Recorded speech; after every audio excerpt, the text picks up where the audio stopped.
Bab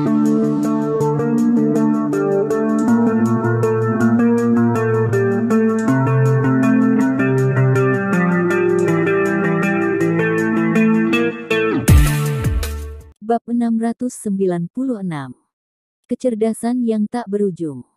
Jika dibandingkan dengan Qinlang, orang-orang itu telah menjadi orang bodoh, apalagi orang yang merencanakan segalanya di belakang secara diam-diam adalah Qiu Qianzhang. Adapun tentang Xiang Feixiong dan bos besar lainnya, kesenjangan dalam kecerdasan mereka dapat digambarkan sebagai tanpa akhir. Qiu Gongcheng diam-diam menghela nafas. Jika dia tahu lebih awal, dia seharusnya berteman dengan Qinlang, apalagi akan lebih bagus lagi jika ada orang yang demikian di bawah generasinya. Analisis dari Qiu Gongcheng membuat ekspresi di wajah semua orang terlihat sangat jelek. Mereka juga bukan tidak tahu dengan kehebatan Qinlang, hanya saja mereka enggan untuk mengakui keunggulan Qinlang di dalam hati mereka. Mereka selalu mengira bahwa diri mereka sendiri adalah keturunan dari keluarga bermartabat dan generasi mereka jauh lebih tinggi dari Qinlang. Ketika Qiu Gongcheng berkata demikian, semua orang menundukkan kepala dan mengakui kekuatan Qinlang. Qiu Qianzhang juga merupakan pria tua yang berusia 7 hingga 80 tahun. Saat ini, dia juga mengakuinya dengan malu. Xiang Yayue berkata dengan ragu-ragu, "Kalau begitu Senior Qiu, bagaimana dengan solusi untuk masalah ini ke depannya?" Sekarang banyak sosok tokoh penting dari rumah sakit terlarang sudah mati, apalagi aku juga pernah mendengar bahwa pemimpin rumah sakit terlarang yang sebelumnya juga sudah mati dengan tidak jelas, sedangkan Yuzuka Luye adalah pilihan pemimpin yang berikutnya. Mereka sibuk untuk menangani urusan pemilihan internal dan berintegrasi kembali, takutnya mereka tidak akan menyelesaikan serangkaian masalah yang sengit di Tiongkok. Oleh karena itu, menurut umpan balik dari rumah sakit terlarang, mereka sudah tidak lagi bersiap untuk berkembang di Tiongkok sekarang. Adapun tentang Tihu, masalah Tihu sudah memanas di dunia bela diri sekarang dan semuanya juga menyatakan perhatiannya yang berbeda tentang Tihu. Dari sudut pandang publik, mungkin saja ingin meminta Tuan Gongcheng untuk maju dan bernegosiasi dengan kantor polisi, atau tidak meminta paman keduaku untuk maju. Mungkin saja ini akan memudahkan penyelidikan ketat dari kantor polisi terhadap Tihu dan akhirnya masalah berimplikasi pada kita semua bukan? Ini adalah insiden pembunuhan, apalagi juga ada hubungannya dengan Tokyo.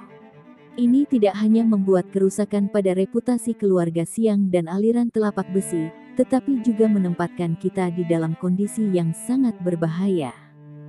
Kalian meminta aku dan Xiang Feixiong untuk maju, apakah otak kalian sudah bermasalah? Qiu Gongcheng menjadi lebih marah, kemunculan kami hanya akan membuat semua orang berpikir bahwa situasinya sangat serius dan akan memperburuk situasi. Selain itu, Qinlang hanyalah anak muda dan kalian juga anak muda.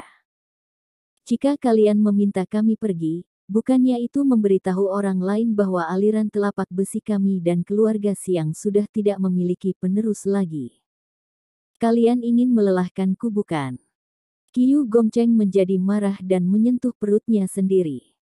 Dia sekarang sudah memiliki pertanda kembali ke surga, bagaimana mungkin dia maju untuk menghadapi insiden duniawi ini? Apakah aliran telapak besi benar-benar tidak ada penerus yang bisa diandalkan lagi?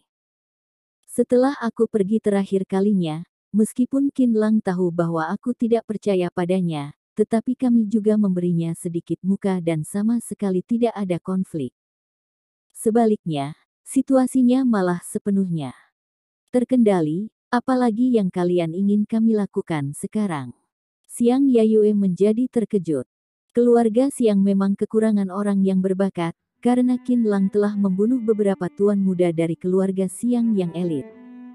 Jika tidak, keluarga Xiang juga tidak akan mengirim dirinya sendiri untuk maju. Sekarang, aku menasihati kalian semua bahwa kemunculan dari kami hanya bisa meningkatkan rasa malu saja. Jika bisa mengorbankan Xiang Yayue ataupun Qianzhang untuk meredakan amarah mereka, maka aku sudah benar-benar bersyukur. Ekspresi di wajah semua orang berubah drastis. Qiu Gongcheng ini benar-benar Qiu Gongcheng. Mereka sama sekali tidak pernah melihat Qiu Gongcheng begitu merendahkan dirinya dan melihat masa depan dengan begitu pesimis. Qiu Gongcheng berkata dengan sedih. Yang lebih kukhawatirkan sekarang adalah bahwa Lin Shaoxiong akan datang berkunjung untuk meminta penjelasan. Ketika Qiu Gongcheng berada di Balai Huichun terakhir kalinya, dia berulang kali meminta maaf kepada Qin Lang dan Lin Shaoxiong dan juga berkata untuk mengakhiri masa lalu dan segalanya. Kata-katanya terdengar tulus, tetapi begitu dia berbalik, dia mengirim Tihu untuk memalsukan Qin Lang dan membunuh orang. Pastinya bahwa Qin Lang dan Lin Shaoxiong akan memiliki strategi yang sesuai dan juga kedatangan Lin Shaoxiong sudah bukan tidak mungkin lagi. Qiu Gongcheng berpikir sejenak, lalu dia berbalik dan mengeluarkan sebuah kotak. Dia mengambil kartu dari lemari di sampingnya dan memasukkan kunci ke dalam kotak. Qianzhang, kemarilah. Qiu Gongcheng melambaikan tangannya dan berkata kepada Qiu Qianzhang. Qiu Qianzhang tidak mengerti, tetapi dia segera melangkah maju dengan hormat. Dia hanya melihat mata Qiu Gongcheng bergerak, lalu Qiu Gongcheng mengambil sebuah belati dan menebasnya ke telapak tangan Qiu Qianzhang. Dengan suara krek, sebuah jari tangan Qiu Qianzhang jatuh ke tanah dan darah bertetesan ke tanah. Wajah Qiu Qianzhang menjadi murung. Dia memegang tangannya yang cacat, tanpa mengatakan apapun. Pergilah, Yayue, berikanlah hadiah ini kepada Qin Lang. Kamu adalah wanita, dia tidak akan bertindak apapun padamu. Qiu Gongcheng berbalik, lalu dia memunggungi kedua tangannya dan tidak berbicara. Ketika Siang Yayue hendak ingin datang untuk menemui Qin Lang sedang berjalan masuk ke dalam kamar bangsal Lu Meichen. Pusat litbang telah dicari. 6 apoteker dan 12 asisten juga sudah siap untuk ditugaskan. Selain itu, pabrik farmasi juga telah ditata ulang dan siap. Setelah sampel keluar dan hasil tes memenuhi syarat, obat itu akan diproduksi kapan saja. Lu Meichen duduk di atas ranjang bangsal sambil mengetik di komputernya dan mengucapkan serangkaian kata kepada Qin Lang. Mungkin saja mereka berdua sudah akrab dengan suara langkah kaki satu sama lain. Kemajuannya tidak lambat, tetapi kamu baru saja membaik. Apakah kamu tidak takut akan meninggalkan gejala sisa atau lainnya? Sikap Qin Lang sedikit lebih lembut, yang dapat dianggap sebagai perhatian, tetapi Lu Meichen sudah merasa sangat bahagia dan matanya berbinar. Oke, kakak, aku akan mendengar kata-katamu. Lu Meichen mematikan komputernya dan kemudian meletakkannya ke sofa di sampingnya. Aku juga tidak ingin terlalu buru-buru, tetapi aku menjadi semangat saat memikirkan keajaiban dari produk itu dan ingin memproduksinya lebih awal. Obat awan dewa bagaikan seorang anak. Di dalam hatiku, aku tidak pernah begitu peduli dan begitu cemas pada produk apapun, kata Lu Meichen dengan tersipu malu. Lu Meichen memang sangat menantikan obat awan dewa, karena selain sensasi komersial yang jelas, ini adalah kerjasamanya dengan Qin Lang untuk pertama kalinya. Dia menganggap produk ini sebagai cinta dari mereka berdua dan juga ikatan untuk memperdekat hubungan mereka. Meskipun dia tahu bahwa Qin Lang sudah berpacaran, tetapi dia benar-benar tidak peduli. Bukannya normal bagi Qin Lang untuk memiliki harem. Dia berpikir seperti itu. Sungguh aneh sekali, banyak gadis yang berharap pacar mereka untuk mencintai diri mereka sendiri, tetapi Qin Lang telah bertemu dengan beberapa gadis yang berharap Qin Lang untuk membuka haremnya. Jika obat awan dewa lahir lebih awal, maka hubungan antara keduanya akan berkembang lebih awal. Ini adalah pemikiran Lu Meichen. Selain itu, gaya kerjanya selalu tegas dan bersemangat. Qin Lang tersenyum dan berkata sambil memujinya, kamu benar-benar kerja keras, hanya saja masalah ini benar-benar tidak bisa terburu-buru, kamu juga tidak perlu cemas, biarkanlah masalah ini berkembang secara alami. Qin Lang lanjut berkata, resep obat ini hanya ada di tangan kita, Apa bedanya jika lebih awal atau lebih telat? Siapa yang akan merebut pasar kita? Dia mengulurkan jari tangannya dan mengetuk kepala Lu Meichen dengan pelan. Yang paling penting sekarang adalah kamu harus merawat lukamu sampai sembuh. Mari kita bicarakan tentang obat setelah kondisi tubuhmu membaik. Oke, aku akan mendengar kata-katamu. Lu Meichen mengedipkan matanya. Memang benar bahwa dia juga merasa sedikit lelah. Urusan perusahaan dan kondisi fisiknya membuatnya sedikit lebih sibuk. Lu Meichen melirik Qin Lang dengan penuh rasa terima kasih. Kemudian dia berkata, "Oh iya, apakah urusan keluarga Yusuka sudah selesai? Aku sangat mengkhawatirkanmu." Tenang saja, keluarga Yusuka mencari masalah sendiri. Song Changxing dan Song Changwei adalah orang yang lebih berprinsip. Sehingga pada dasarnya aku baik-baik saja dan tidak akan ada masalah lagi.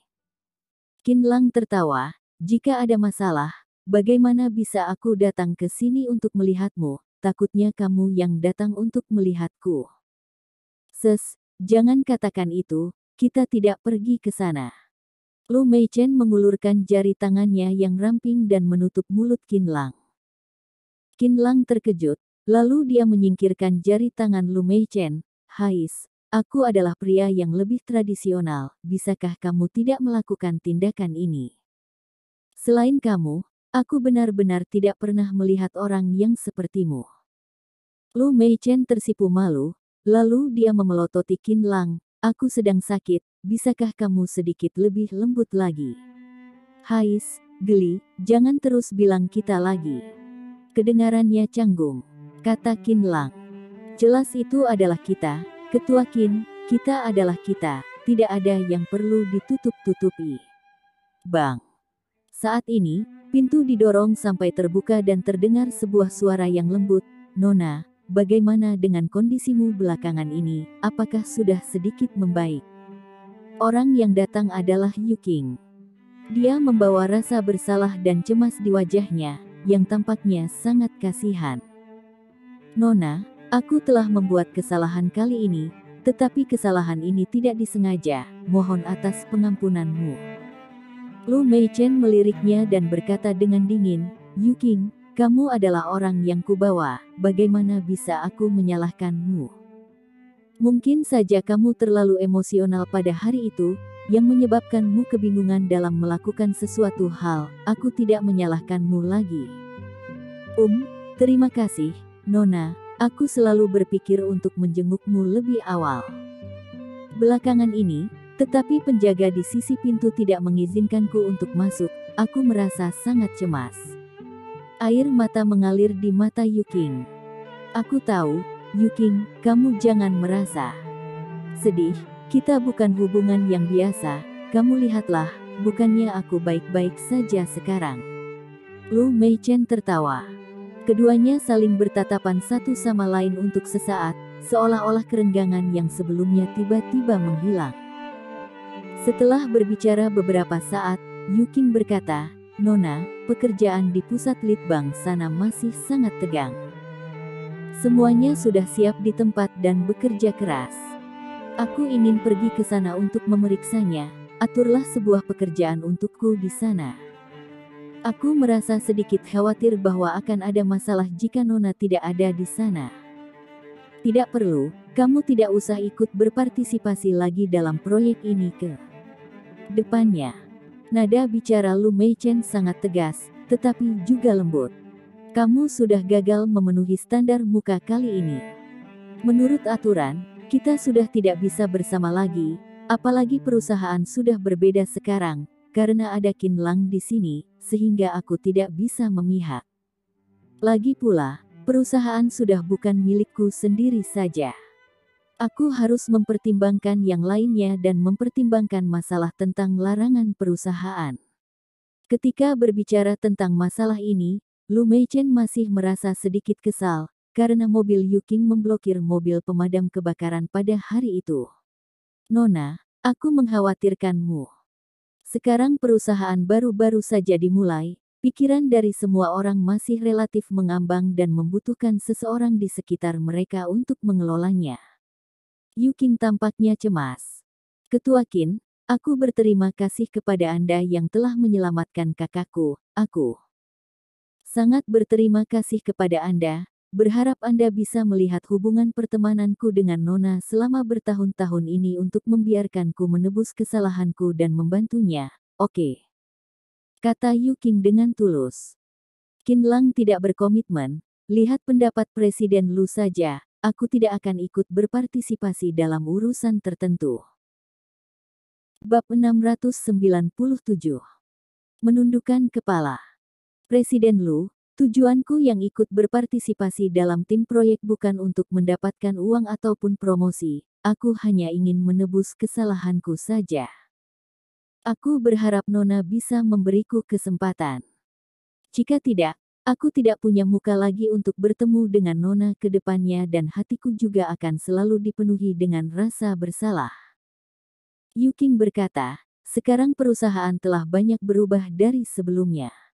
Aku khawatir bahwa Nona akan menghadapi beberapa kesulitan yang tidak dapat dihindari. Bagaimana bisa aku membiarkan Nona begitu saja? Anda tenang saja, aku bersedia untuk menjadi karyawan kecil dan mengikuti pengaturan dari atasan sepenuhnya.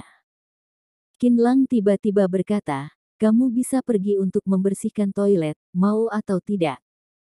Ekspresi di wajah Yu Qing yang cantik berubah drastis. Dia menatap Qin Lang dan berkata, bisa, tetapi aku benar-benar tidak menyangka bahwa aku akan melakukan pekerjaan yang seperti ini. Oke, kalau begitu aku akan membantu Lu Meichen untuk memutuskannya bahwa Yu Qing bertanggung jawab atas pembersihan di tim proyek.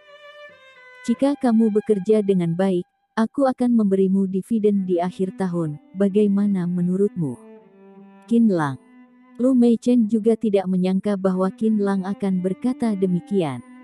Wajahnya tampaknya sedikit tersulit, dan tidak tega. Yu Qing menggigit bibirnya dan berkata, Nona, kamu jangan bicara lagi, aku sudah mengucapkan apa yang kukatakan.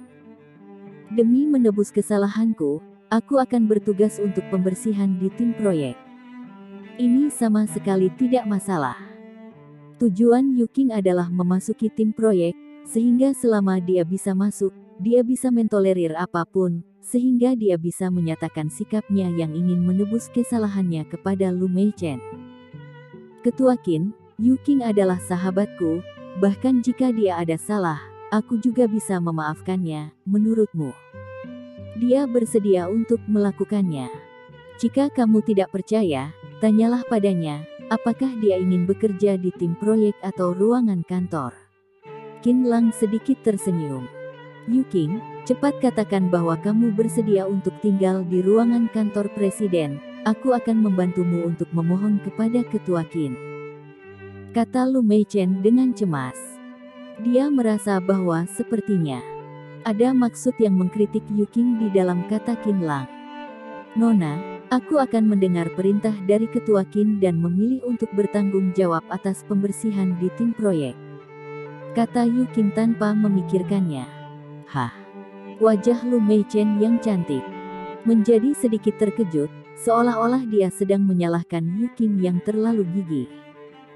Setelah suasana di kamar bangsal kembali menjadi tenang, Qin Lang menatap sosok bayangan Yu Qing dengan makna yang dalam, kemudian dia mengobrol dengan Lu Meichen sesaat dan pergi. Begitu Qin Lang baru saja kembali ke Balai Huichun, beberapa mobil Mercedes-Benz hitam melaju kemari. Pintu mobil dibuka dan belasan pria dan wanita turun dari mobil. Orang yang berdiri di paling depan adalah seorang wanita yang tinggi dan cantik, dengan rambut panjang yang berkibar dan matanya yang dingin. Bibirnya yang tipis tidak menggunakan lip gloss, tetapi itu malah terlihat sangat merah dan cerah, yang membuat orang tidak tahan ingin menciumnya. Meskipun pakaian hitamnya menutupi kulitnya, tetapi itu menunjukkan postur tubuhnya yang sempurna. Qin Lang meliriknya dan segera mengenalinya. Dia adalah Su Wei, Direktur Rumah Sakit Umum Yanjing. Su Wei menatap Balai Huichun dan puluhan pasien yang sedang menunggu di tempat dengan jijik. Para pasien yang datang untuk berobat semuanya adalah orang-orang miskin di lingkungan sekitar, sehingga pakaian dan tingkah laku mereka membuat Su Wei merasa jijik. Su Wei menggelengkan kepalanya, menggosok hidungnya dan kemudian membawa orang-orang berjalan memasuki klinik. Nomor antrian hari ini sudah habis. Jika kamu ingin berobat, kamu harus menunjukkan kartu identitasmu untuk mendapatkan nomor, kembali untuk datang lagi besoknya. Tanpa menunggu Su Wei berjalan masuk ke dalam aula, Ying Jingling berteriak dengan dingin. Serahkanlah kartu identitasmu. Su Wei sedikit mengernyit dan memukul tangan Ying Jingling. Aku bukan datang, serahkanlah kartu identitasmu. Su Wei sedikit mengernyit dan memukul tangan Ying Jingling. Aku bukan datang untuk berobat. Kemudian, tanpa menunggu Ying Jingling marah, dia langsung berjalan ke depan Qinlang. Dia melipat kedua tangannya di dadanya dan berkata dengan bangga, "Qinlang, aku akan memberimu kesempatan untuk menyambut Tuan Song dan Nyonya Song sekarang. Segera kemasi barang-barangmu dan pergi ke rumah sakit umum Yanjing untuk menyembuhkan Song Hui Kiao. Nyonya Song sudah bilang bahwa jika kamu bisa menyembuhkan Song Hui Kiao, maka kamu yang bekerja di bidang medis di Yanjing akan dilindungi olehnya ke depannya." Ada sedikit rasa bangga di wajah Su Wei. Dia percaya bahwa Qinlang akan tersanjung dan berterima kasih padanya. Lagi pula, tidak semua orang yang memiliki kesempatan untuk menyelamatkan putri dari keluarga Song. Jika bisa mendapatkan dukungan dari Nyonya Song, maka Qinlang akan sukses di Yanjing. Memberiku kesempatan untuk menyambut. Qinlang menyesap tehnya dan tersenyum acuh tak acuh. Aku akan memberikan kesempatan ini padamu, sambutlah mereka dengan baik-baik. Ekspresi di wajah Su Wei yang cantik berubah drastis. Apa maksudmu? Maksudku, aku tidak pergi. Qinlang memegang cangkir tehnya dan tersenyum tipis. Siapa yang suka pergi? Biarkanlah dia pergi, aku tidak akan pergi. Dia sudah tahu bahwa Ao Yuan San dan lainnya sudah berusaha yang terbaik. Mereka hanya bisa menjaga kondisi Song Hui Kiao agar tidak memburuk, tetapi mereka tidak bisa mengatasi bahaya untuk membuatnya terbangun. Demi keluarga Song, Qinlang bisa bertindak, tetapi dia juga tidak akan pernah menyambutnya. Jika ingin menyelamatkan putrinya, Song Changwei dan istrinya harus menunjukkan ketulusan mereka. Oleh karena itu, Qinlang mencibir Su Wei si pelobi itu. "Qinlang, tahukah kamu apa yang sedang kamu bicarakan?" Ekspresi di wajah Su Wei yang cantik merosot, lalu dia menatap Qinlang dengan sedikit marah. "Ada berapa banyak orang yang ingin menyanjung Nyonya Song dan kamu sekarang punya kesempatan untuk menyanjung Nyonya Song, tetapi kamu malah tidak pergi bukan? Apakah otakmu sudah rusak? Apalagi apakah kamu bisa tidak pergi? Jika kamu telah menyinggung Nyonya Song, percaya atau tidak bahwa klinik ini akan tutup kapan saja, bahkan Song Changxing juga tidak bisa membantumu." Su Wei lanjut berkata, "Jangan mengabaikan kebaikan orang." Qinlang langsung melontarkan satu kata, "Keluar." "Apa katamu?" Su Wei menjadi marah, "Apakah kamu menyuruhku keluar?" Dia adalah direktur rumah sakit umum Yanjing. Dia tidak berani mengatakan apapun tentang yang lainnya, tetapi selama bekerja di dunia medis, siapa yang tidak memberinya muka? Tetapi dia tidak menyangka bahwa Qinlang begitu memberontak dan menantang dirinya sendiri di hadapan semua orang. Benar-benar cari mati. Qinlang menjawabnya, "Jika kamu tidak mengerti bahasa Mandarin, kalau begitu bahasa Inggris saja, out." Oke, Qinlang, kamu sedang menantangku bukan? Wajah Su Wei yang cantik menjadi merah. "Aku pasti akan membuatmu tidak bisa menjadi dokter. Jangan berpikir bahwa kamu yang memiliki hubungan akrab dengan Ao Yuanshu dan lainnya, bisa mendapatkan pijakan yang kuat di Yanjing. Tanpa adanya tindakan dari Nyonya Song, aku akan bertindak untuk memblokirmu."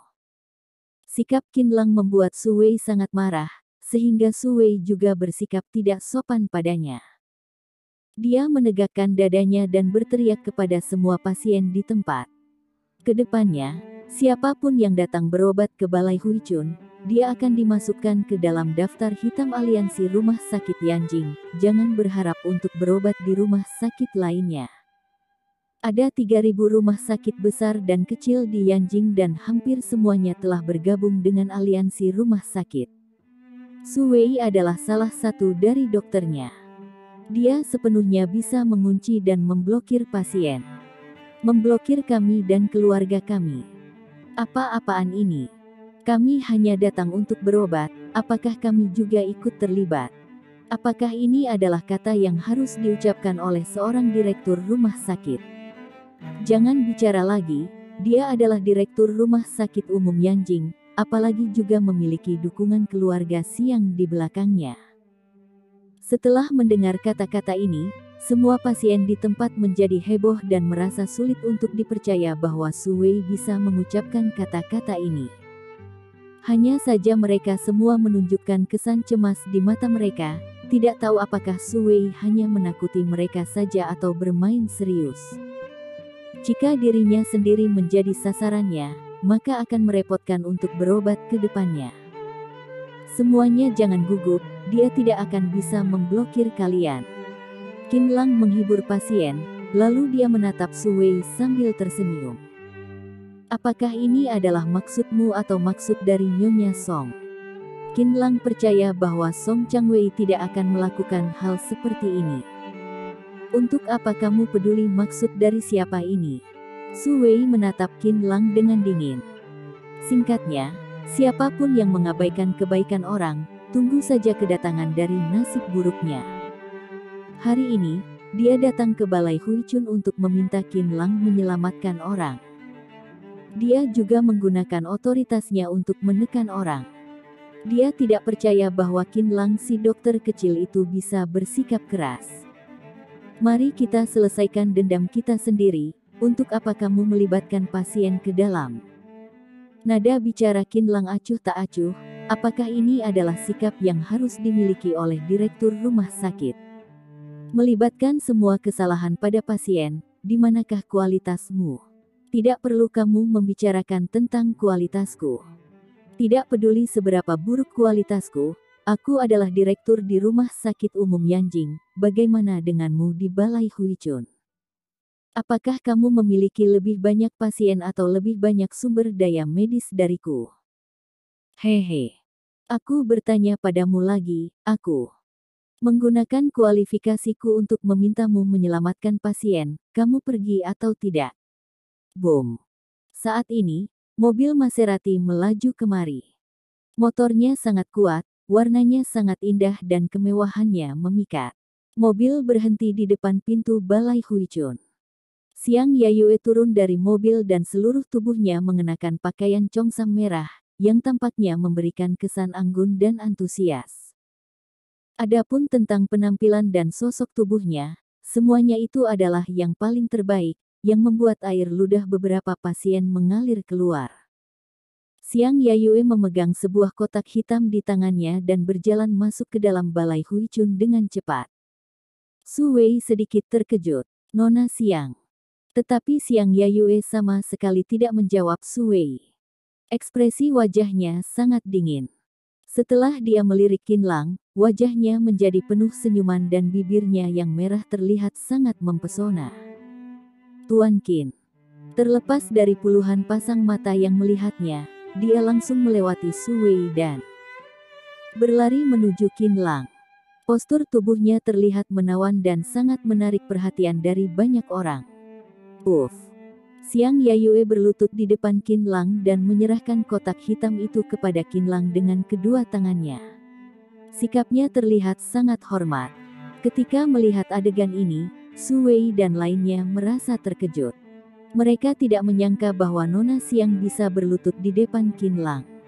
Ekspresi di wajah Su Wei yang cantik berubah drastis. Dia tidak mengerti kemanakah kesombongan Xiang Yayue pergi, bagaimana bisa dia berlutut untuk dokter itu. Kemampuan apa yang dimiliki oleh dokter kecil itu untuk membuat Nona Xiang menunduk kepalanya. Alis mata Su Wei secara bertahap berkerut. Dia sudah merasakan sedikit kecemasan. Apakah Qin Lang memiliki identitas lainnya yang tidak dia ketahui? Dr. Jeniuskin, aliran telapak besi mengakui kesalahannya padamu. Aku juga mewakili keluarga Siang untuk meminta maaf padamu. Ini adalah 3 hadiah besar dari aliran telapak besi dan keluarga Siang. Berharap kamu murah hati dan tidak perhitungan dengan kami. Kami sekarang sudah yakin padamu. Berharap kamu mengampuni kami dan memberi jalan keluar untuk kami. Siang Yayue tampaknya tulus dan membawa sedikit rasa sedih di suaranya. Dia sekaligus membuka kotak hitam itu dengan tangannya yang halus. Jari tangan Qiu Qianzhang yang patah, kunci mobil Maserati dan kartu saham rumah sakit umum Yanjing. Qin Lang tidak merasa terkejut dengan kemunculan Siang Yayue. Ekspresinya sangat acuh tak acuh. Hingga dia melihat kartu saham rumah sakit umum Yanjing, ekspresi di wajahnya menjadi penuh minat. Keluarga Siang, kalian masih memiliki sedikit kekuatan di bidang medis. Apakah kalian memiliki saham di rumah sakit umum Yanjing? Sertifikat kualifikasi medis untuk rumah sakit terlarang terakhir kalinya diberikan oleh keluarga Siang, sedangkan rumah sakit besar seperti rumah sakit umum Yanjing juga memiliki keberadaan dari keluarga Siang. Qin Lang benar-benar tidak menyangka dengan hal ini. Jika itu adalah keluarga Meng, Song Changwei juga memiliki pengaruh yang kuat di bidang medis. Keluarga Siang adalah keluarga bela diri, tetapi mereka malah berkuasa di dunia medis, sehingga Qin Lang merasa sedikit tertarik. Tuan, keluarga Siang adalah pendiri rumah sakit umum Yanjing, sehingga kami memiliki saham yang paling banyak. Jawab Siang Yayue dengan hormat.